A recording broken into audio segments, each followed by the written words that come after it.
Welcome back. Rodney Duran, Area Vice President, Manufacturing Practice Head at L&T Technology Services. And we are talking sustainable manufacturing. Rodney, how are you? Doing well, thank you. Yeah, good to be back. Good to be back. And in light of the events of the last 24 hours, should we retitle your presentation, Making Sustainable Manufacturing Great Again? Just for let's just be topical. Why on earth not? Why on earth not? That sounds great, yeah. Often the golden rule of these sessions is not to get too political, but if you can't do that today, when can you? Anyway, Rodney, the virtual floor is yours, and I'll be back with some questions at the end. Okay, great. Well, thank you, everyone. Thanks for your participation. Let me see. Okay, here we go. Oh, okay, perfect. So I always like to kind of start with stating the facts truly and seeing where is it that we are. And if anybody doesn't really get this, it's true, right? Manufacturing represents 54% of the world energy consumption. So I want that to sink in a little bit, right? And we are responsible for 20% of the global emissions. And this is the statistics that came from the World Economic Forum. So I'm hoping it's 100% true. I had my team verify that. But, sustainable manufacturing is the only way to go for the future from my point of view. And it's a practice that, we start from design, sourcing, delivering the products. And that's how we get the maximum product quality with the minimum environmental impact, right? Gartner has stated that 87% of companies are actually investing in sustainable manufacturing. So I don't think we need to convince anybody anymore. I think we're all in there. We know that we have a purpose, a responsibility, a corporate responsibility, a citizen responsibility that companies are more than happy to really step up to the plate because, it's all about our people, right? Unfortunately, 24% of the companies have truly the capabilities internally to actually execute these sustainability goals. And I think that's when the ball gets dropped, not because people don't want to do it, but it's because they don't have the technical know-how, right? So there's a combination of wanting to do it, so and assigning budget, which is that 87%, and then 24% is like, why isn't this happening? So hopefully I'll get to address that a little bit here as we go. Benefits from sustainable manufacturing. I mean, so the ESG rating is something that is used by the market a lot, especially when you're an investor and you're saying, okay, well, I can invest here and I can invest there, basically same product. So normally I would go with the highest ESG rating just because that means that they're more conscious of what they're doing, right? I think we should all aspire to get those high ratings from the ESG community. Company, right? The ratings, again, I'm sorry, I'm repeating myself, but it's truly important because those are tangible benefits, right? It's two things. It's either tangible or intangible.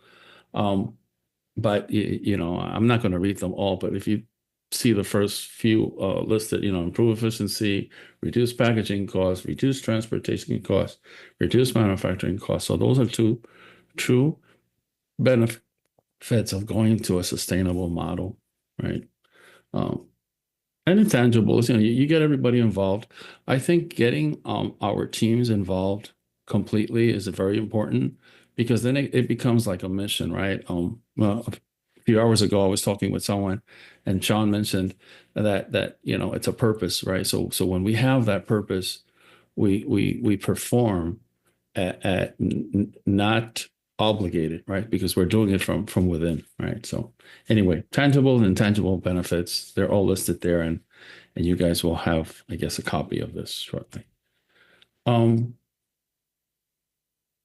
This is the priorities that we're seeing on the market, and we have a huge list of companies. I mean, our organization, we're 23,000 engineers scattered across the world, L&T Technology Services.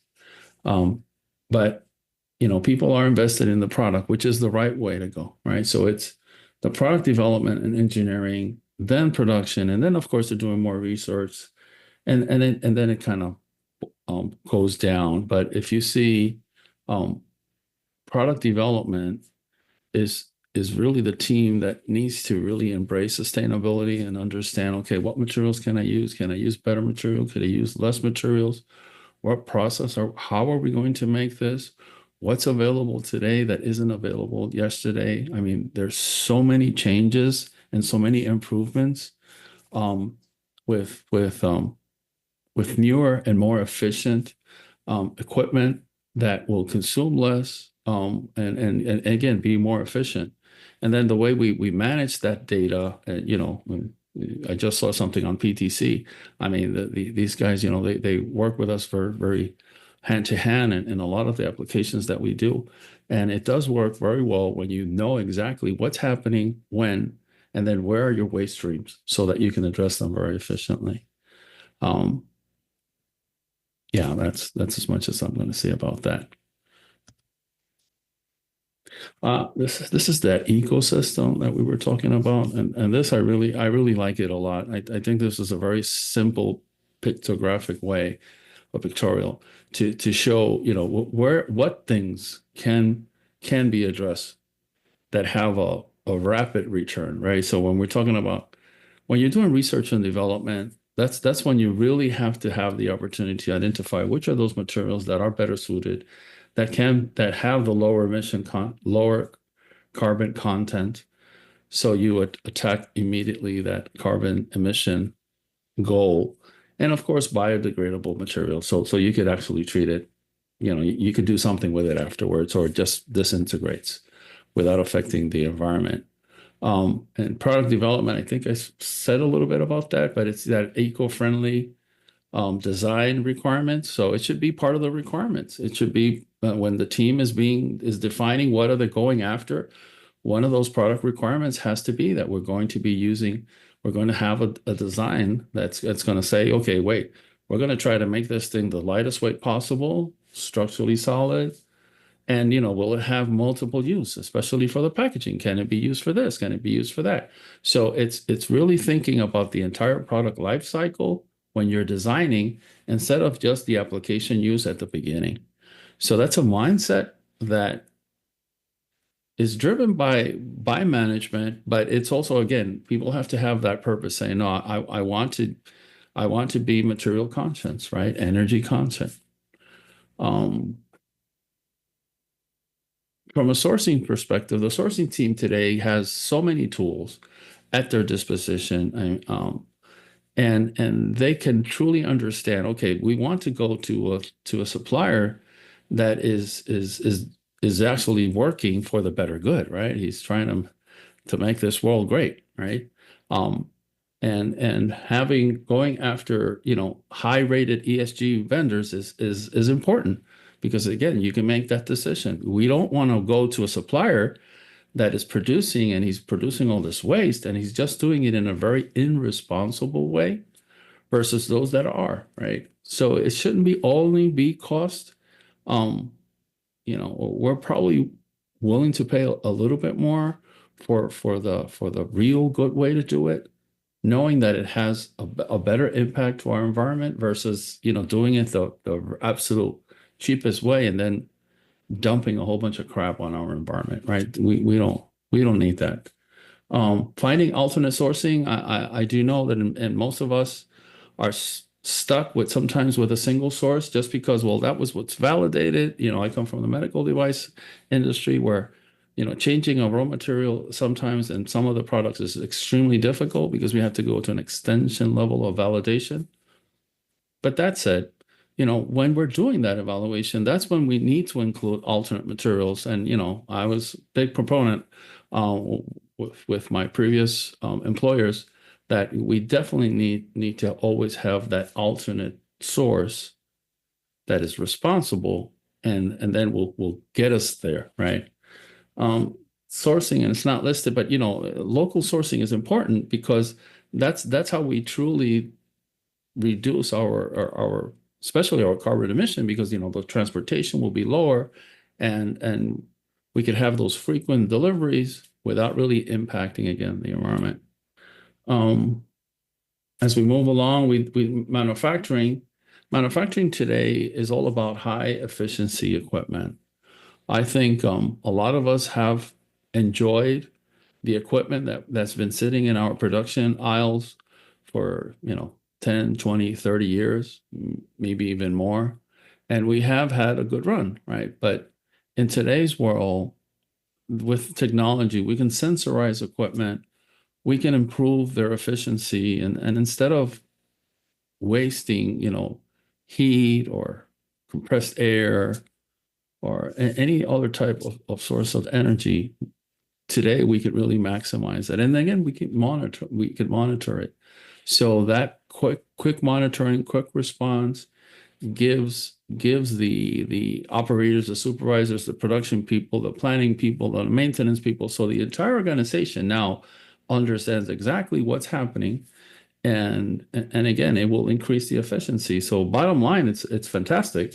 So it has a very high return when you move towards these high energy efficient equipment.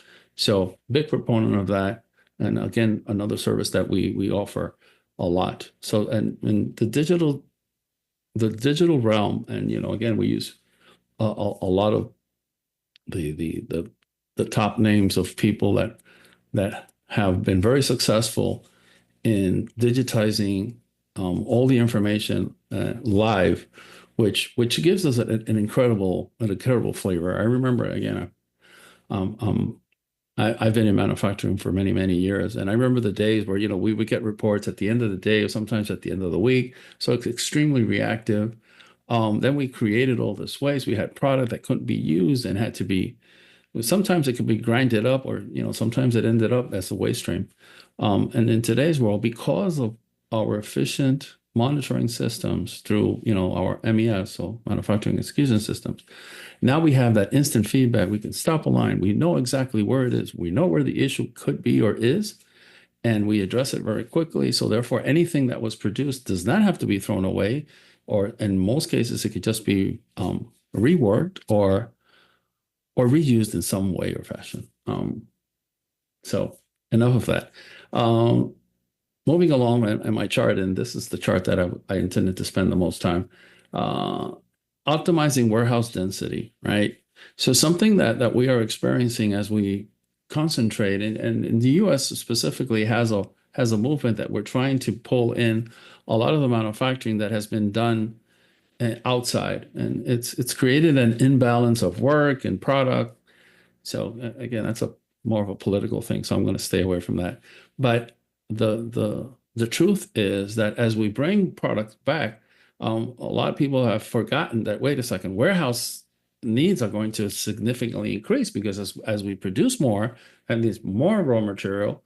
So, where are we bringing it from? Are we keeping the original place? Are we changing it? So optimizing that logistic chain has to happen once you have decided to move back to its country of origin of where you used to do the manufacturing, and now that density inside the warehouse has to increase. It has to be improved. It has to be automated.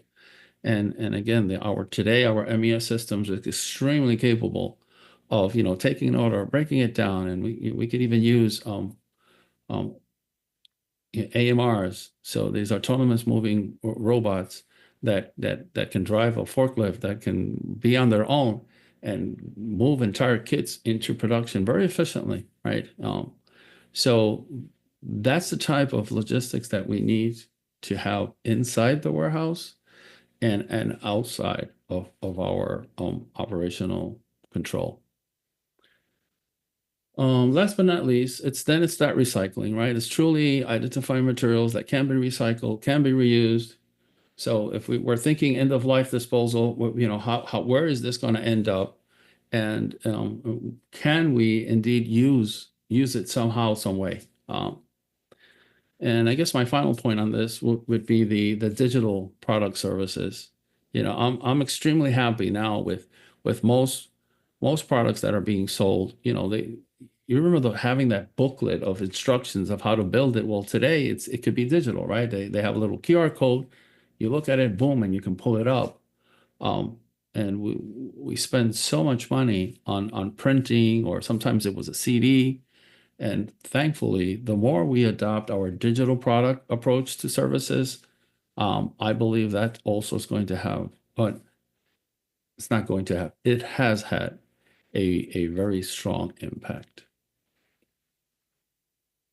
So I'm moving along. I don't know. There's no questions. So I keep going. And we've got some questions, and I'll cover those off at the end, Rodney. Okay. All right. Oh, thank you. Thank you. Because this is different and new for me, right? I normally don't do it this way. So I like to see the people, oh, they do have interest in one more thing or whatever. Okay. So I think I just have a few more slides and we should be done. So there's a framework, right, that you need to follow, right? I mean, there's a sustainable vision that you need to establish. Then you need to establish the engagement, right? At all levels, right? It has to be all levels.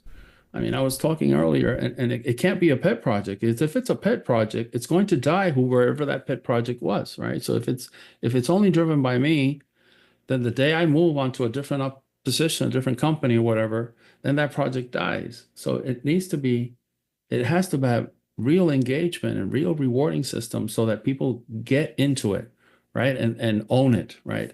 You want these programs to be owned by everyone in the organization, no matter where they stand, right? So anyway, and of course, establishing a roadmap. That roadmap needs to be interactive. That roadmap is going to change. But if you have a plan, you're going to have something. You don't have a plan, then again, it becomes a pet project. When it's part of a bigger goal or purpose, that's when people really embrace it. And that's my feeling. It's easier to sell. It's easier to come up with it. It's not a consultant saying, "Oh, you should do this," and do it. But it's up to you. No, it's really explaining, okay, this is the benefit. This is the impact we're going to have in our local community first and foremost, and then, how that expands, right? And then a sustainable governance. Of course, you want the metrics. You want to be sure that those goals are well defined at a corporate level.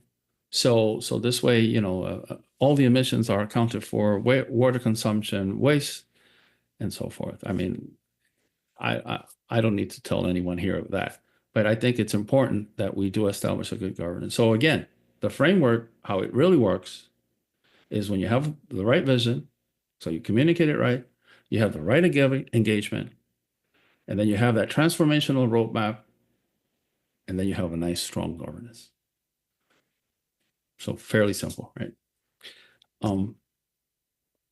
I do have some case studies. I don't think I want to go through these. Not, at least not now. If I have questions that are related to any of them, I would come back to it. But why don't I just pause here and try to take some questions?